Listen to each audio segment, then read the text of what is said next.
Welcome to SEL and EDU. where we discuss all things social and emotional in education. I'm Krista. And I'm Craig, and we are your hosts on this journey. Welcome back, SEL and EDU family. We are thankful that you are taking time from your busy day to listen in on us as we chat with amazing people in the field who have great expertise in SEL. Craig, how are you today? Look, I am all over the place today. I just actually lit a candle, a little mahogany teak wood intense from Bath and Body because I needed that. I got a little Palo Santo because I'm like, sometimes you just need to clear out whatever is in the ether. And so I'm just trying to get clear. I'm trying to romance myself into this podcast. Love romance yourself. You need Yes. to start there. We need to love ourselves first. It's like when they say on the airplane, put your own oxygen mask on first.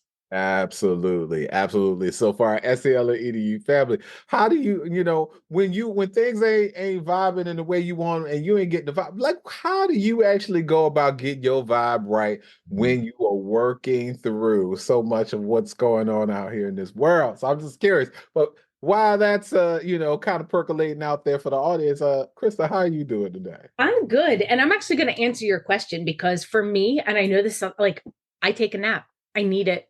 I just shut it all down, the whole system. And I come back up and I often have a new perspective. I have renewed energy. I have friends who are like, I need to go out for a walk. I'm like, I just need to shut it all down. And so Mhm. that's where I'm at. I love the candles. But I'm like, yep, I need a nap. So Mhm. we'll find out from our speaker today, our guest today too. Oh But yeah. bring him on in to our conversation. Will do. So this is a good friend of mine, one who is a giant among us, who has an incredible heart. I mean, an immense servant leader in our world, and someone I call dear friend. And so I have Dr. Matthew X.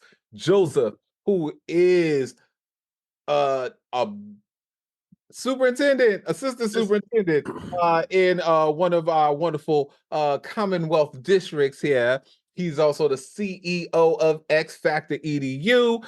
He is actually a published author almost a fifth time. I know we working on something else right now, but you got Power of Connections, Cultivating Professional Learning Networks and Redefining Educator Collaboration, Stronger Together, which is one of my favorites, Modern Mentoring, and more.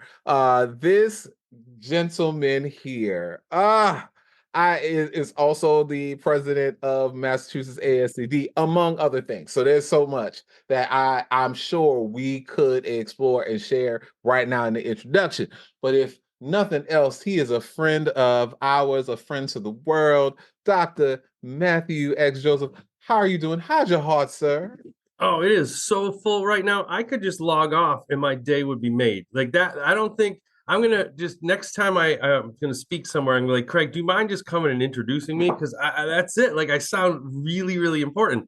And I think when you say how my heart is, it's full because I'm talking to the two of you, and that's at the heart of the work that I do. I love to collaborate with folks. I love to have others shine. A friend of ours, Jaritza, is we're working on her newest book that's coming out really soon, and it is amazing. It is actually a graphic novel. I won't get too deep into it, but it's about her continuing her Mackenzie's adventure and Mackenzie growing up and looking and reading banned books. It's just super exciting. And for me, what gets my heart and excitement warm is to amplify other people's voices. Like I just get powered by that. Mm. So I'm gonna kickstart some things off. Just because there's several things that I'm most inspired by with Matt. One of them is around wellness, and so over the years, I have seen Matt doing Ironman challenges. In my head, that's what I call them. 5Ks. I think you might have done a 10K, but you start at 5 a.m. or 4 a.m. in the morning.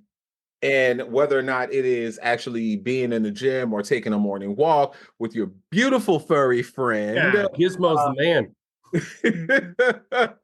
You have prioritized that as a centering agent for how you start and lead your day. I would love if you would kind of share with us, like, why have you made the choices you've made in regards to starting your day off? What have you and are you learning about yourself in those prime moments, first thing in the morning as you start your day?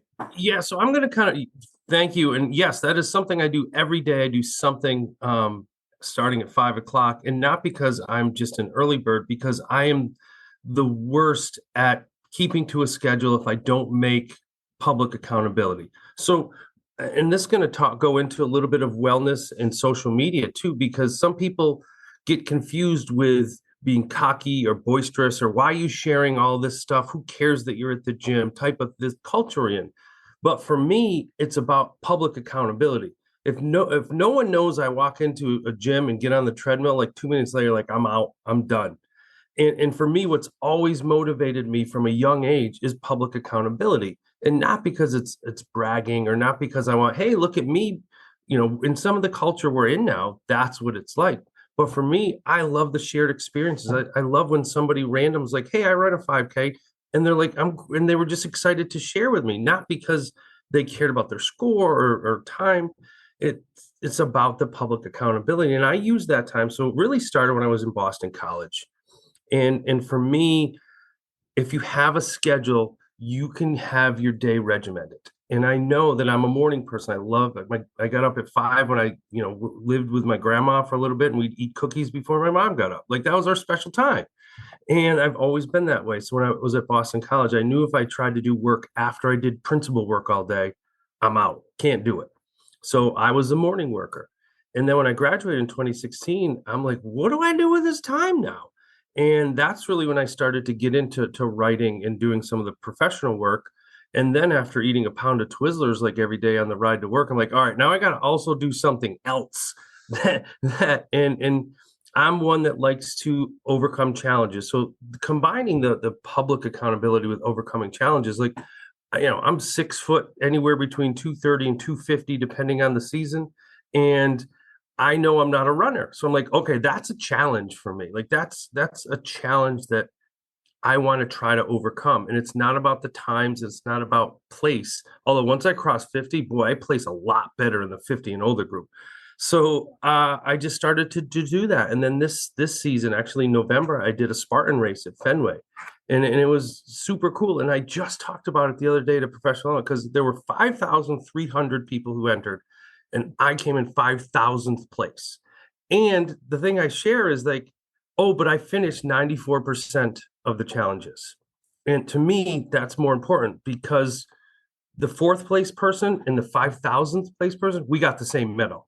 It was about finishing, it was about overcoming challenges, and it was about the training aspect for me. I wasn't going in there racing the people that are on the cover of like fitness magazine. I wanted to make sure that if it took me 3 times as long, I was going to finish the challenge, because that was my goal. And that's part of the morning wellness part, is I'm competing against myself. Like, I'm not competing against other people. And that's both professionally, and that's both in the wellness space, is like, what's good for me at 52 years old, and how do I eat healthier and work out? And that's my morning routine, is that if I start every day that way, no matter what happens next, it's going to be a good day for me. And it really boils down to my wellness foundation at Springfield College. Shout out to Springfield. Their humanics philosophy is a healthy spirit, mind, and body. And I've tried to model that since 18 years old. Sounds good. Among more. So folks are following you because you have the Smile Factor podcast, Stronger Yep, Together, just launched that. Yeah. as well. And one of the things that it's been sitting on my screen for a while is your Mindfulness Monday. And it's not Monday when we're doing this, but one of the things that, like I said, you inspire me a great deal is, for me, I'm stopping, I'm trying to pause, I'm trying to breathe, and you have a message that says, Mindfulness Monday, breathe deeply, live mindfully, notice the small miracles woven into each moment, right? And so you continue to find ways to just at least put something out there into the ether that is positive and that may galvanize the right energy in a world that has some storms at times. So Yeah, and I think that's where the most recent iteration of the Mindfulness Monday or Wellness Wednesday, because I was going through some storms, and there was two directions to go. I can complain about the storm, or I can get an umbrella. And for me, it's like I'm going to have my little pity party for a minute, and you know, we all do it, and I'm going to vent to some close friends, and then what helps me get through a storm, as we're using that as a metaphor, is being active in some capacity. What can I control? And I'm someone that's on the go a lot. And Craig pointed out a lot of things that I do. And where I found that I was not being healthy and well was that I just kept going faster when there was a storm and there was a challenge or there was an issue at work or in my life. And instead of going faster, I wanted to be more efficient and slowing down. I actually was more productive, weathered the storm. There's always going to be another storm, but if I'm in the right frame of mind, because not only do I do all the things that you were saying, I'm the assistant superintendent of New Bedford Public Schools, and we are 14,000 students in 25 schools. So I think not having that morning routine helps me be ready for work, but also fills my bucket in the professional space outside of here, outside of work. And if one person, and you know, people, this goes back to the social media of like the difference between confident and cocky. I don't put things out because I want people to look at me. If one person reads it and they have a better day, it's worth the 40 seconds it took to do it. But it's another public accountability that I want to put something out on Monday because it also helps me reflect, and I want to put something out on Wednesday. I put something out 5 days a week for the Stronger Together message, because those are the three core things for me right now: collaboration, wellness, and being healthy. I'm taking in everything that you're saying, and I have a couple pieces to ask you about. But Sure. The first one is, what kind of cookies did you eat with your grandmother? Because you caught me on that one. I still have this debate with family members because there's nobody will ever make a carrot cake like her. That's still my favorite dessert because she would put white raisins in it and some special sugar. I don't even know what it was, but it was awesome. So she was Italian, and the Ciali Mazzango, shout out to grandma. And she had two that we always would eat before anybody woke up. One were the true Italian cookies, the like dough, like in a pretzel looking thing, and then the frosting with sprinkles. But the ones that I could probably eat 40 of were molasses cookies. She would like molasses cookies about the size of a silver dollar. And then on the top was just whatever melted sugar frosting. So it had a little crunch, but the cookie was warm. So as soon as they came out of the oven, we would eat a few. Granted, she was diabetic, so it was the only time she could eat them too, because I would never rat on her. So we would like have cookies at 5 a.m. And I remember one of the things that I talked about at her eulogy, because I was the speaker essentially, was that when I heard the big curtains, they lived in the Cape Cod. So when my parents split, I spent a lot of time with them. That they had these huge, like 6-foot, 8-foot windows, and the curtains, you just moved them by hand. I heard that curtain, I jumped and ran out of bed. Like, grandma's up. So those were our cookies. You know what? That would have gotten me out of bed at 5 o'clock too. If I would have known I was getting warm. Yeah, absolutely. And it reminds me of times when I slept over at my grandmother's house, and we would get up, and sometimes it would be like homemade fosnats, or like they were rising. It was just, I'm like, oh, I need to know about these cookies. Yeah, those are my jam. And everybody. No, though, here's my other secret, and I know we're not talking about this, but you said we're just riffing on other. My family still debates because they're like, she left us the recipe, and nobody can make anything that she made as good as her, and everybody's debating it. And I said to all my family, I said, she didn't write the recipes how she makes it, right? She's not leaving you the exact recipe so that every time you make something, we can talk about her. Every time you make these holiday things, these cookies, these whatever specialty things, and we're like, oh, that we miss grandma, it doesn't taste like her. I said, she did not leave you the special Ciali recipe. It's just how she works. Smart woman there. Yeah. That's how you live forever. Oh, and again, I was the prince, so I loved it, and everyone in my family. She had three daughters, and then I was the first boy of that grandchildren, so I was it. And then my sister and cousin, they just don't compete. Sorry, they know that too. Like, My boys argue about who's their favorite, and we call out to my parents too, because I'm the oldest of four, like who's the favorite. And we know in my siblings, we know who the favorite is. It's not me. But that's okay. That's okay. yeah, well, and even to get into the family's piece of this, so her husband, my grandfather, George Xavier Joseph, he was the original Xavier, and he never finished high school, and he was a foreman, like he was a worker. And that was my thing, is like I have to carry on this legacy and carry that name on to ensure that I do better than not because I ever competed, but he's like, I'm going to work as a worker so that my family could have better. And I always remember that. I love that. Well, and as I'm hearing you with the pieces of action that you put into place, that doesn't just happen without a really deep sense of self and social awareness. And I really love those pieces as well, because you mentioned that you know you're more productive in the morning. And I would say that as I've gotten older, I have found that I get my best work done in the morning as well. And while I don't get up at 5, I do aspire to that, because I've heard there's a whole book about a 5 a.m. club. But I know that if I get up between 6 and 6:30, I have my 3 cups of coffee while I'm working. I feel like I get almost a whole day in before 11 o'clock happens. And so I appreciate that awareness, and you're constantly looking for a challenge to better yourself, whether it's through exercise or through learning or by collaborating and giving back to the community. And I'm looking at the books here that you offer and that you have worked to create and to publish. And so we've got Always Stop at a Lemonade Stand. First of all, I love that title, because I will always stop at a lemonade stand, because I remember having the lemonade stands out in my neighborhoods. And even if it was only for 5 cents, like, you put the time and the energy, and you just want to be validated and seen and be excited. And then you have a book on the power of connections and disrupting the status quo.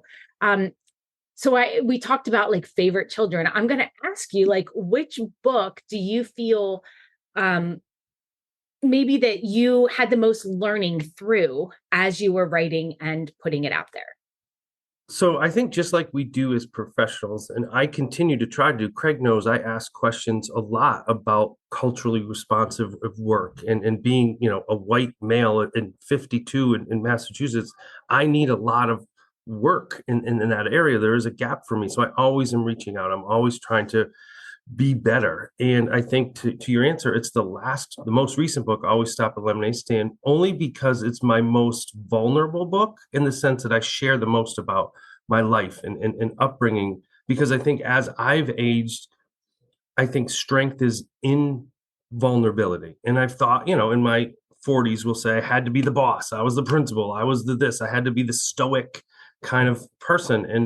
And it didn't fit well for me, being raised by single mom and with my grandmother, and helping my sister walk to work. Like, that wasn't me. So as I wrote this book, and then the reason is because one of the father figures I had, he would drive me around, and when we would have weekends, and he would say, always stop at lemonade stand. He'd give him $5, and I'd be like, it was only like 30 cents. And he's like, yeah, you know what it took for that kid to do that. So the heart of the book is also the heart of my work. It talks about people in my life that have got me to see things as they are, but then it goes into student entrepreneurship. So the heart of the book for education is that empower students to be entrepreneurs in school. Like, turn over the control. We don't have to be in the control, and let them do it. And so if I had to say a favorite, not because it's the most recent, I think a close runner-up, because Craig is on the cover, is Stronger Together, because that is as the heart of the work of who I am, from Springfield College, from collaboration, from just empowering myself by raising others. I love this, plug, this boomerang that you just did, but it's okay. Hey, I got you. Uh-huh. So, as I think about Beyonce, I think about Lemonade, and I, think the lemons that you have on your cover. Um, but I know that that lemonade provided a sense of power. And I, believe you have such a powerful existence and presence in our world. What do you feel at this time is your superpower? I think it's to allow others to see me making some mistakes or trying things that don't work, because we get caught up in you always have to be right, or you always want to get it right the first try. And I think empowering others that your story matters.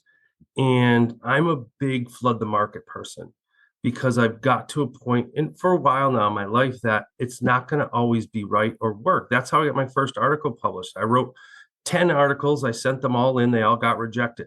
Then I'm like, all right, what's the feedback? And they told me I sent 10 more and one got published. So 1 out of 19. And some people are like, I'm going to spend 2 years on one article. That's just not me.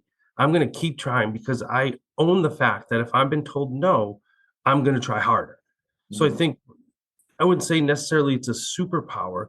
However, what I think people have liked that I've surrounded myself with, or that they gravitate to the work that I do, is that I'm going to keep going. I'm not going to be kept down.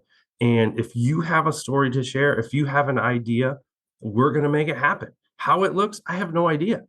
And, even like we said with Juritza, we were talking about her first book about Mackenzie's Time Machine, about her baby. I met her again yesterday. It was amazing. And she's like, can I write a story about my baby? And she's going to go through history and talk about, black and brown historical figures. Nobody's doing that. I was like, all right, let's do that. And I think if I had to choose something from that specific question, is that I instill confidence in other people to try something they might not have tried. Mm. I think it's powerful to know that a no is a not yet. And so your illustration of, hey, 1 out of 19, tries got you a published article, and you have continued to turn those no's into not yet that has become yes and absolutely. And now you're doing that for other folks as well, is not only helping them to actualize their own dreams that they may not have thought was possible, but you're also generating enough confidence and support and advocacy for them that they actually actualize their own dream that they felt was like a glass ceiling in their own space. So I think that that's a really great lemon or set of lemonade recipe. There you go. Product endorsement. But it's a very powerful anecdote to the fear that so many of us face in regards to, are we good enough? Are we worthy enough in these spaces and in these spheres? Yeah, and I think to that point too, where we get stuck is there's such an imbalance of power in our work and in our professional work that, let's say, I don't know, say there's 5 publishers or there's 5 podcast possible hosts, and I send something in and they don't like it. That doesn't mean my work's not good. It just doesn't match what they want to do. And too often people get stuck in like, I'm not good enough because, insert person, insert a group didn't like something that I submitted. I share this all the time. I was at an event in November. I was the keynote speaker. There was like 2,000 people there. And then another event a month later, they didn't accept the proposal for me to speak. So it's 2 very different examples where I'm not getting let down by the one that did. I mean, I was literally on the stage 3 weeks ago, but you didn't feel like my content was worthy for your group. That's fine. That's cool for you. I'm not going to let me slow down because I own what works for me. I'm not saying everything I do is great. Like, let's not confuse that. I'm just confident that there is an audience for some of the work that I want to share, and it fits in some places and it doesn't fit in others. That's really resonating with me, because I think often that I relate that to being authentic and knowing what you bring to the table. And I think about the work that I do in SEL for school districts. And a couple of times someone's like, well, do you do it this way? Or will you do that? And I'm like, you know what? No, that's just not that's not our process. That's not what I think feels good working forward to make an impact. And And that's okay. And so I love that you're talking about there being a fit, because, I apply for conferences too, and sometimes it's accepted and sometimes it's not. And that's okay, because whoever they're getting is the right fit for what they need. And whoever feels that they're working with me or you or Craig, like, we're the right fit for them.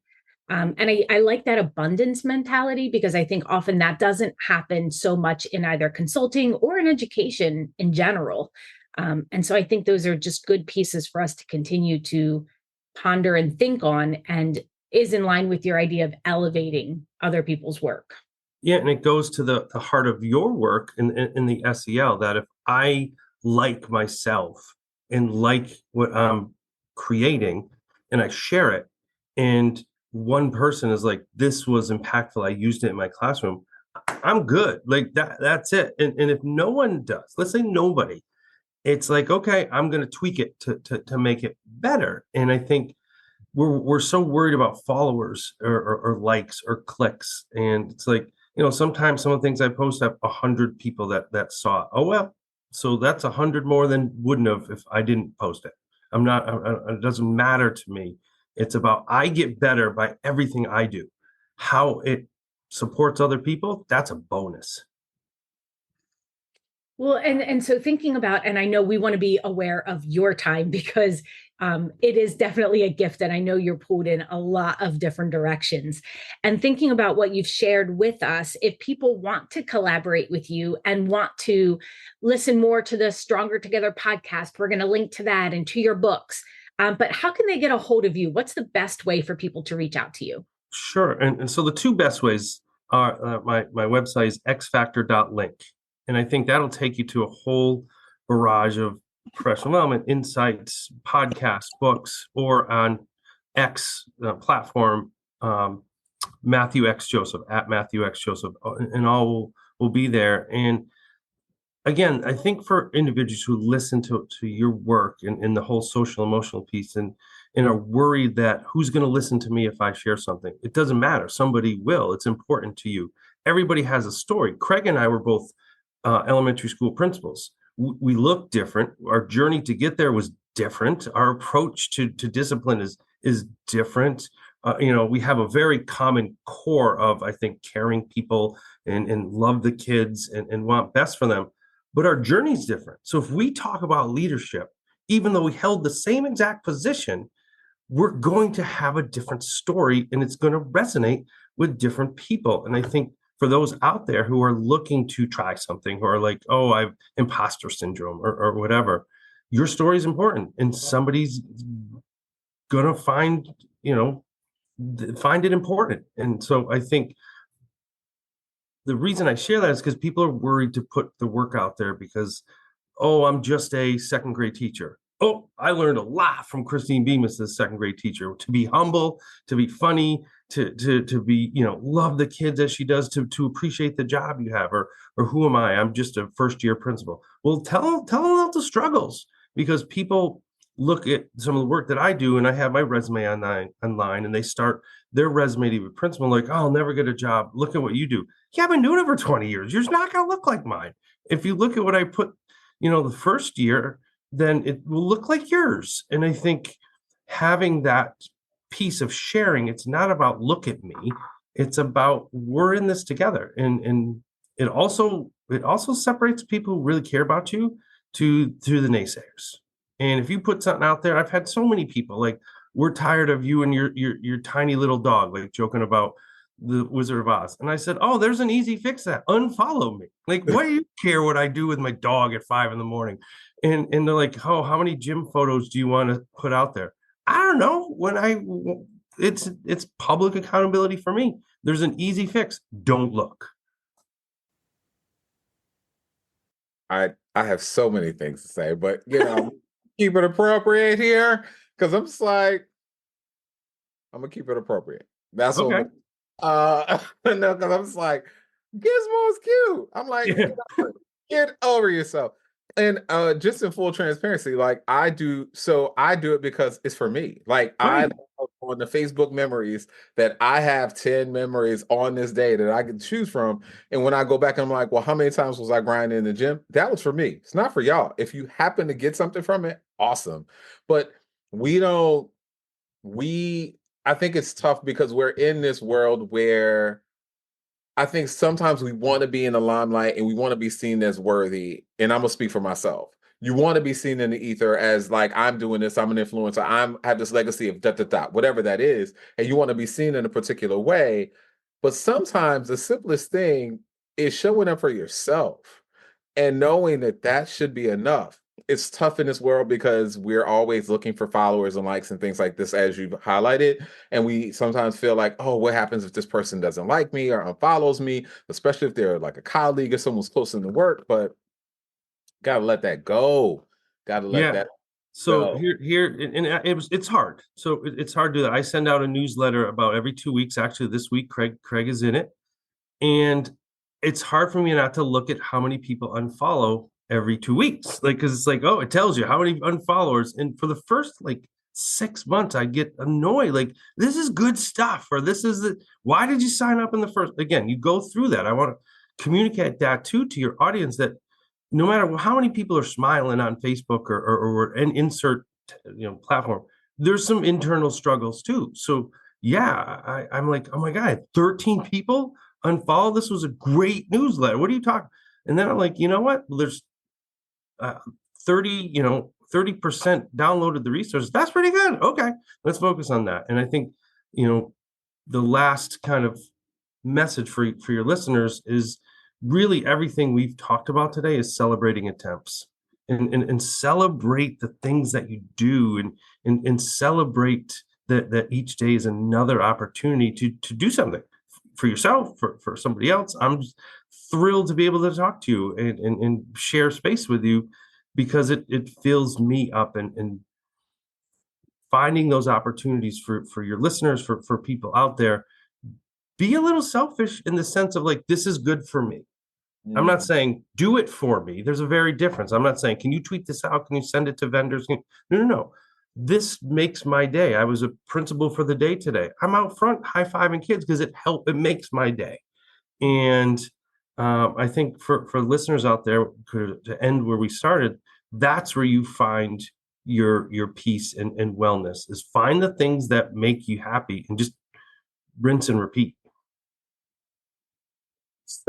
Well, I know that, and we know you got to go because you got to take over to do dismissal. I'm going to do dismissal. I got bus duty. And I think part of that too is, I said the last thing, then I'm going to say one more thing, is to live your message that helps you continue to move forward. Like, I'm a principal for the day today. I love it. So I write about being a principal. Well, I'm actually here doing it too. And I know that's not my job, but when you share who you are and then the actions match it feels whole. And I think that's when sharing things becomes impactful, when you not only share the messages, you live them too. Thank you for your time. This has been really filling for me and giving me a lot of things to kind of rethink over, and has also helped me become more firm in some of my thoughts as I continue forward. So I admire really what you're doing in your approach, and I value you in education. Thank you. Well, thank you for having me. The work that you two are doing is amazing. And if someone tuned in to hear me, I'm honored.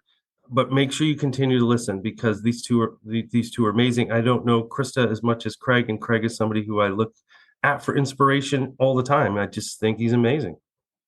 Well, I second that. Y'all are too kind. So, SEL and EDU family, we got to make sure that Dr. Matthew X. Joseph is able to get out to duty. You can see him in all great places. Join the Stronger Together podcast. You can connect with him on, all the links that we're going to share in the wonderful show notes for today's podcast. So, if nothing else, you should be energized. You should have a smile on your face. You should have all the energy you need. And you can always check out Gizmo, who is a absolutely adorable there you go. friend of the podcast as well. SEL and EDU family, we love you. We want you and yours that you hold dear. Hold them real tight, but continue to move forward strongly in the SEL and EDU light. We love you. Y'all take care. Peace out.